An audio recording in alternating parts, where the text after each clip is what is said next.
Predsednik Desusa Karel Erjavec še naprej preseneča. Potem, ko se je pred časom zavzel za obvezno služenje vojaškega roka, je tokrat spet udaril po mladih fantih. In to tam, kjer so najbolj občutljivi. Obtožil jih je, da slabo seksajo. No, poglejmo to izjavo. Osebno mislim, da bi bilo prav, da vsak mlad fant pozna vsaj osnovne položaje, da ve, kaj pomeni podrejenost, nadrejenost. Moram reči, da številne dame in tudi dekleta podpirajo to idejo. Z nami je kolegica Latoja, pozdravljena. Čau, Slavko! No, povej, kakšni so odzivi na to Erjavčevo pobudo? Številne dame in dekleta se sprašujemo, kaj nam Desus in njegov predsednik pravzaprav sporočata. Ali to pomeni, da naj zdaj kar vse postanemo domine in neizkušene mlade fante mlatimo z bičom, da bodo vedeli, kaj pomeni podrejeni položaj in kako spoštovati avtoritete? Brez veze, res. No, dobro, to še ni zdaleč vse, kar Erjavec pričakuje od ženske populacije. Prejšnji teden je nazorno razložil, kako si predstavlja cel postopek. Da ga znaš spraviti v posteljo, da poskrbiš za osebno higieno in podobne zadeve, seveda v kratkem času in na suh, da točno pokažejo fizično akcijo in praktično pozicijo. Ma ta ni gladek. Od nas žensk pričakuje, da se obnašamo kot ene navadne prostitutke. Da fanta najprej stuširamo, pol nas pa na hitro nabriše. Ne vem, če je to prava pot.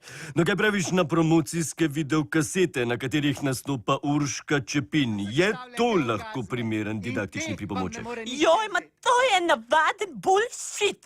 Oprosti, Slavko, ampak kaj tako bednega? Jaz še nisem videla. No dobro, oglejmo si 2 lekciji. Povečena oprsja, pa kvaše. A veste, če pa nočejo vzeti še tisto malo, naj grejo raje k svojim mamam. Si predstavljate, da seksate z eno punco in ona zaradi penetracije umre. Ma to je kar neki. Jaz tukaj ne vidim nobenega sporočila, ki bi lahko koristil mladim fantom. Sploh pa, kdo je ta Urška Čepin, da bo mulcem predavala o seksu? Kolikor je meni znano, se ona bolj spozna na masažo. Prav, Latoja, hvala za ta pojasnila. Mi pa si poglejmo, kaj si o vsem tem misli stroka. Prispevek Danica Lorenčič.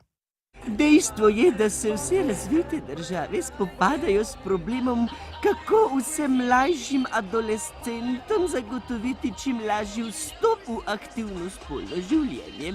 Velik problem je namreč vse večja časovna razlika med telesno in psihosocialno zrelostjo.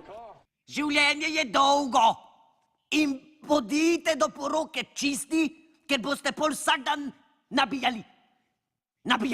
Ne pa, da boste zgubljeni in čisto zafrustrirani, ne vem, kva vse še. Pa razočarani sto in tavžent razočaran. Tudi se, punce, paste na svoje rožice. Je dovolj fizična aktivnost ali bi morali stremeti k višjim ciljem? Seks ima namreč tudi duhovno poslanstvo. Pomemben je odnos, njega položaja, ki bi vsakmu zagotavljal ta užitek. Seksom pride Bog, jaz rečem. Ni važna zvestoba, ker se v principu vsak želi dati dol, zato smo se rodili in to je naša dolžnost, da se spočinem.